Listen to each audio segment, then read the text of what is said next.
Hello and welcome to the Tuesday Checklist on a Wednesday, the show where we sit and have a friendly chat about games and occasionally a not so friendly chat about each other. This week we were shocked to learn it's November already, meaning it's nearly been one whole year since the arrival of PS5. With that in mind, we had to think about our favourite PS5 moments so far. I'm up first, talking about a game I still haven't finished and probably never will. My favourite PS5 moments so far. For me, I'm still not out of that stage of the novelty of how good everything looks on PS5.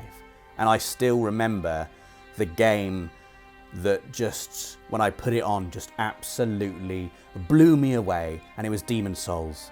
It was day one with my PS5. I was, you know, and you're like, oh, which game do I play first? And you play each one for like 5 minutes. Like, I've got to see what that one looks like. I've got to see what that one looks like. I put Demon's Souls on.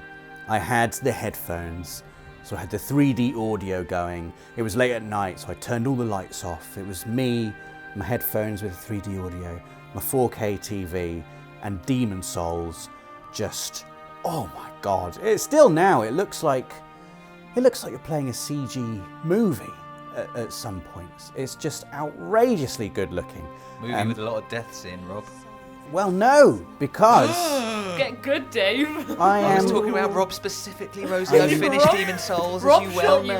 back. He went, well, no. No, there weren't any deaths for me for the first hour or two. Whoa! Because as Man over here. you've probably seen how I play Souls games. I walk slowly. I play Shield them up. like it's an E3 demo.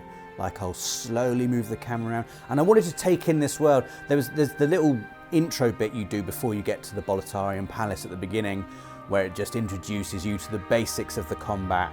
And I would just spend ages there, just like looking at the bricks, looking at the air density. Like Demon's Souls on PS5 is one of those games where you can see the air.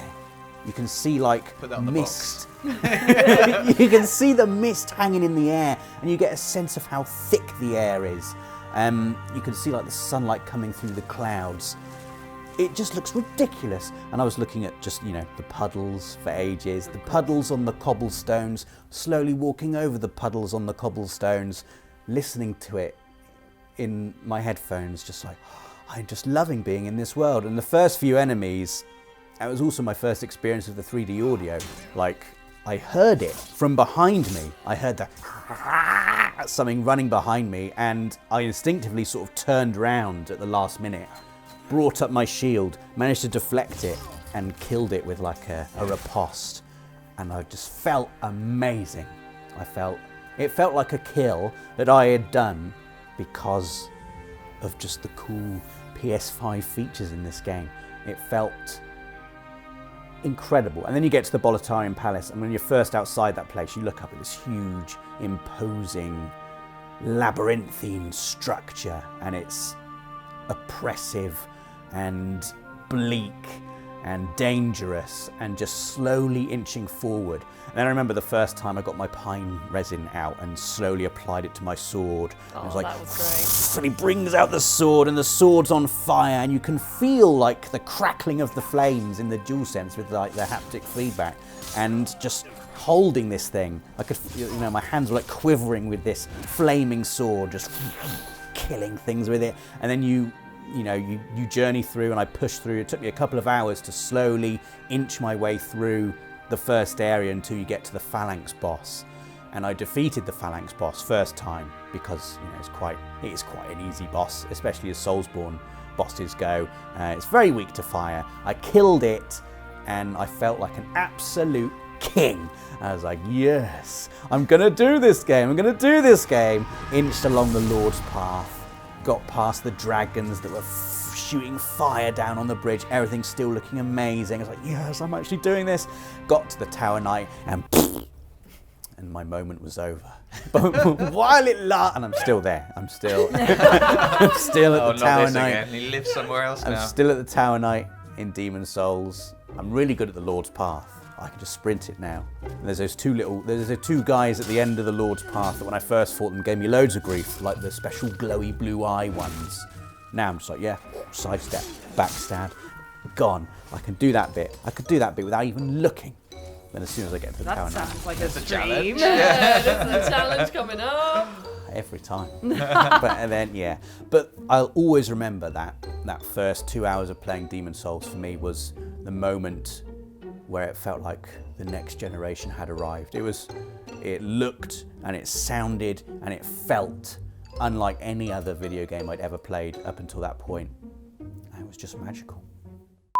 So my favourite PS5 moment, I know we've had like a little bit of gameplay talk, and I assume we'll have some more gameplay talk, but for me it was actually seeing the console itself. Like for me, the most exciting part was getting our little hands on the big white beast and seeing all of the different details on it and kind of like, you know, the next generation being here. That was a really, really exciting moment. Like I'd only just joined PlayStation Access at the time as well, so it's kind of like swept up in there. It's PS5 time, baby.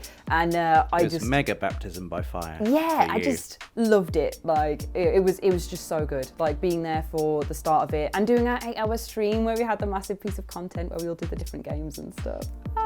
It was just really nice. But yeah, like getting up close and personal with it. My finger being the turn on button in the like PS5. How could we forget? My famous finger. It is famous now. Yeah, so like I had a great time just being there for PS5. I think if I had to pick a little bit more specifically, then the shapes were nice. It would definitely be doing the Astros speedrun stuff that we did, because we all got so caught up in trying to get to the best time and doing the most impressive run and sending videos of each other doing it to see who could get the fastest one and do the best run.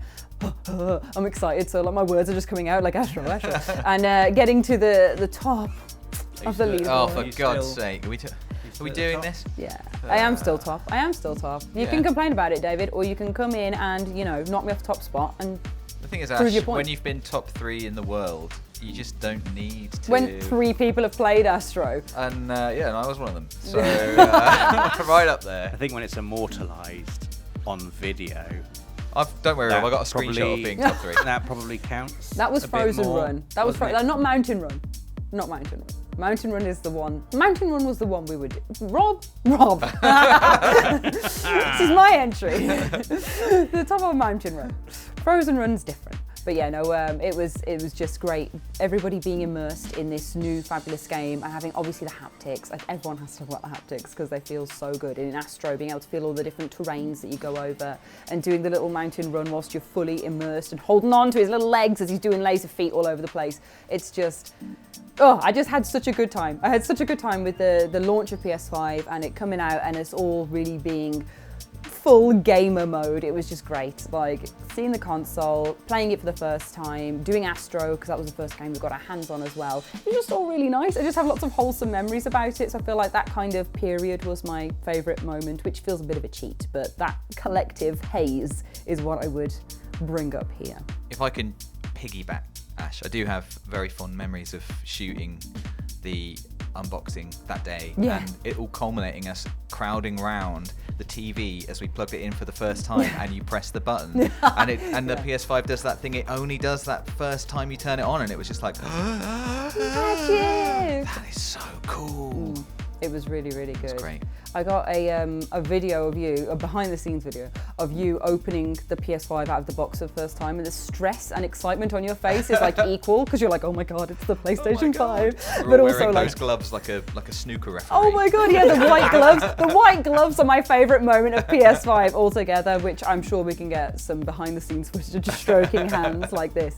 But yeah, the gloves were so good. The whole thing, great. The unboxing, good video. Maybe watch it. Maybe Great. One of our best. go back for some nostalgic Why not? memories. But yeah, good stuff. PS5, thumbs up from me. So first of all, I just want to say that Demon's Souls and Astro's Playroom have also given me some of my favourite moments on PS5. I was originally going to say Astro's Playroom with finding all of the little the little bots of mascots from the entire generation. Like Ash, I remember when we did the stream, well not the stream, we did the video together of Cooling Springs, and we were trying not to reveal who the characters were, but we were like, look, it's Kratos from God of War, and it's Parappa the Rapper! And like with Demon's Souls, just exploring World 3-2 was phenomenal. I loved 3-2. Oh, don't rub it in, Rosie. I've only seen World 1-1. But it was stunning. You've seen World 1-2 if you got to the Tower Knight. Oh, have I? Yeah, give yourself some more credit. I've gone into some of the others as well. Yeah. But not progressed very far. But either way, the entry that I'm going for, I think my favourite moment, apart from those, is just, it was a mixture of so many things. And it was when I played Sackboy: A Big Adventure with my partner. I think it was not, I don't want this to sound like soppy or anything like that, not at all. I just think it was just a really nice time. It was like, you know, the new console came out, so it was really exciting. It was the Christmas break, because we were both like, right, we've both got time off at this point, so let's just spend the whole time playing Sackboy: A Big Adventure together. And also, it's just a phenomenal game. Like, playing it and it just, the way it feels and the controller was wonderful with, like, you know, the gentle little bristles and stuff. The platforming's really fun. The stages are really creative. I loved Vex, and I loved the performances of like the actors and actresses who, like, you know, Dawn French was in it, and Richard E. Grant was the villain, and I loved just what he did with Vex. I just had such a wonderful, that's what I mean by, like, you know, just the whole sort of thing. Like, you know, it was Christmas, so I had like a game where I had my a big cheesy, you know, over-the-top villain, and I was like, yes, I need this, like, you know, this pantomime show, it felt like. And I loved the music levels. I remember when Toxic came on from Britney Spears. That was a music level, and I was there like, oh my god, I know this song, and I was super happy. I don't know why, that one just stuck with me the most. You've convinced Rob to play it. I've not got to the Toxic level. It's a great time. I didn't know it was there. It's a great, so, oh no, I've and spoiled Toxic it by now. Britney Spears is one of my favourite songs of all time. Is it? Yes. So now I must get there. I must play this level. But not only that as well, but, like, you know, it was, I think it was just the excitement of having local multiplayer on the new console as well. It wasn't as if, you know, I mean, I had some wonderful solo moments with the PS5 as well, but I think it was sharing the experience. So we were both like, you know, the excitement of it being Christmas and of it being launched, and we're playing this brilliant game, and we're playing it together, and, you know, oh, I could knock you off the platform, ha ha ha, so funny. And, like, you know, all the wonderful joys of just local co-op and multiplayer, just, and the excitement. It was just such an exciting time, and it was a wonderful time. You know, we had some candles, for like the scented candles going on, like, to make it more Christmassy. You know, like, you get the Christmassy scented Oh candles. God, Rose is just showing off. I've got candles. I'm in love. Oh, God. No, not that stuff. Not at all, but just the game itself was just, it completely blew us away. I had such a blast with it, and I just found, like, I look back at that time thinking what a wonderful Christmas break that was. And then you got the platinum, and that was a lovely time as well. yeah, then I got you the, having a massive moment with your food on yeah, that stream, was me wasn't it? eating my dinner on stream at 7:30 with a bowl of noodles, like, give me the platinum. So that was also a great time, but yeah, I just felt as if it was a brilliant launch title, and it was just a brilliant way to showcase, you know, fun platforming for the next generation, and it was brilliant. Oh, there's so many good moments. I'm really annoyed because I wanted to do Demon's Souls and I wanted to do Astro's Playroom. I didn't want to do Sackboy. Sorry, I didn't play. I haven't played Sackboy. Great although fun. the mention of Toxic has really got my attention.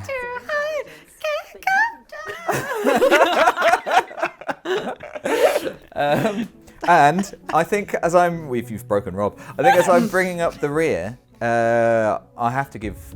I'm surprised. It's a shame that there aren't another kind of like 4 members of Access who could talk about Ratchet and Clank. Yeah. It Takes Two. Oh, It Takes Two. Resi yes. 8 maybe. Yes. That bit when I defeated whoever the baby. Oh God. Whoever the baby. Whoever the baby. House Hitman 3. Beneviento. How's Hitman Ben 3. Viento?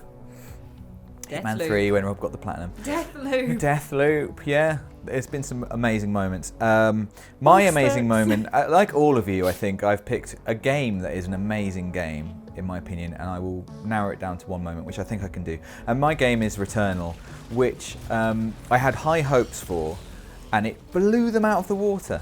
Completely destroyed them. I never thought it could be as good as it was. I really like Housemarque games, and I know they've got that pedigree, and to do amazing stuff. But then this new game, this Returnal game, where it's kind of a third-person shooter, but with those ideas, and there's some story elements, and I guess they know what they're doing. They're good. They're pretty good, I guess. It's so good. It's amazing. It's like it completely blew me away how they have threaded all together these different bits of genres of games into this thing that really works. But I'm going to speak specifically about Hyperion, the boss fight, and it's just so good. It's so good. It's so hard to say. Like, I think all the boss fights in Returnal are very good because they're like visually stunning and they feel impossible, but somehow you are doing it. It's like there are so many projectiles coming at you, and some of them like are following you, and some of them are just like spread out and they're high and they're low. And I found myself not knowing what I was doing, but I was doing it. I do not know how they have achieved this, but I was sort of like dodging things and like having like an out-of-body experience, like help, this is too much, I'm definitely going to die. And, you know, would die, but also would get much further than I thought. I think it's just really, really good boss design. But Hyperion in particular, I think, because of the music. The music is just insanely good, and it is the culmination of like the whole level. You don't realise during the level that there's this sort of distant melody playing, and as you get closer and closer to the boss, it intensifies and it intensifies and it intensifies until the boss fight is like an organist, like a musician behind an organ. And the music is so loud and like just completely compelling and just like fills you up. It's like the whole experience is this music, and it's so good. And I was really enjoying it whilst also being terrified of failing and having to get here again and do this again. And I don't know how they've done that, how they can achieve those two emotions at the same time, but they did. It's like, for me, it was probably one of the peak moments in that game. Like, it's just so perfect and so crafted and so amazing and so like I don't know what it means. I don't know what's happening there exactly. Like, I have some theories. I haven't looked into it too much. I love that about Returnal, that it's deep enough that there are theories and people can talk about it and share their ideas about what's going on. It's just a really, really, really good game, and I think it's way, way better than it had any right to be and than I expected it to be. And I will never do that again, Housemarque. I will only expect 10 out of 10s from now on because you smashed it. Yeah, it's a very good bit. It's a good bit. It's a good bit. We're all going to dub you from over here. That's what all the others will. Should we try? Okay. Hello, I'm Rob, and I like Metal Gear. My favourite PS5 moment is Metal Gear Solid on PS1. And Final Fantasy games. Such wit. Let us know in the comments what your favourite PS5 moment is so far. Give us a like if you enjoyed the video, and don't forget to subscribe and click the notification bell if you haven't already, so you never miss anything from the world of PlayStation. Thanks for watching. PlayStation